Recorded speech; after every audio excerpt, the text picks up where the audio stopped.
And to talk more on this, I'm joined by Mr. Lincoln Mitchell. He's a political analyst and professor in School of International and Public Affairs at the Columbia University. He's joining us live from New York. Lincoln Mitchell, good evening. Unfortunate, tragic, extremely shocking. I want to start by asking you what you think of this incident. Is it self-defense or murder, as many are calling it? It's murder. Trump has empowered what is appropriate to call his Gestapo to, without identifying themselves, harass people, kidnap people, and in this case, shoot people. It was always going to come to this.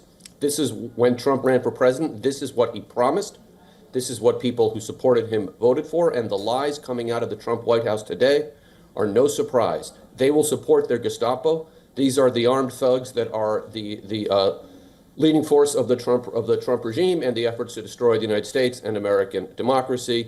And this woman, the only thing that surprises me is that this didn't happen sooner. These are poorly trained people, part of a hyper ideological organization that is in violation of all kinds of American laws, all kinds of state and local laws. And this is a case of murder. And the person who did this should face the consequences of that. And the officials who empowered and enabled and encouraged this should be held accountable as well. Lincoln, because you say these are poorly trained people, and the Trump administration has been saying that the ICE agent did what his training has trained him to do, I want to give a bit of a context to our viewers. The ICE agents, particularly the Homeland Security Department, was given a vast funding under the Trump One Big Beautiful bill. And this was something that was talked about a lot. $170 billion was given to the DHS, out of which ICE was that law enforcement agency which got the biggest share from $8 billion. Their funding rose to $28 billion, and the incentives for recruitments were given that we will waive off your student loans. That was the context. And so, do you think there is too much power that has been given to untrained recruits, and how much of that power is being misused by ICE officials there in America? Well, of course, too much power is being given to untrained recruits. And the reason for that is this has nothing to do with any kind of enforcement of American law.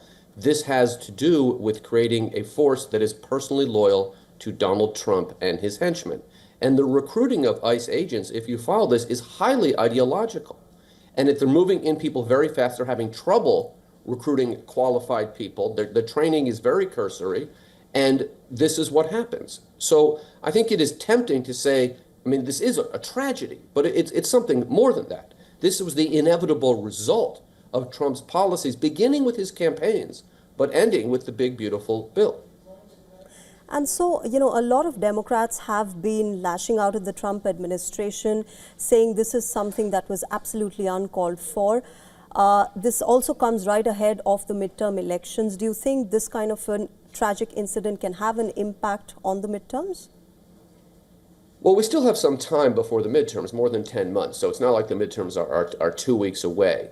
Yes. You know, remember, in the American political system with our single mandate districts, the overwhelming majority of Americans, including, me, live in districts where we don't have competitive partisan elections. We may have competitive primaries, but so we're talking about a small segment of the voters that will make the difference in these midterms. Additionally, because of the way American media works and because of the power of the Trump propaganda machine, many Americans will only see Trump's side of the story.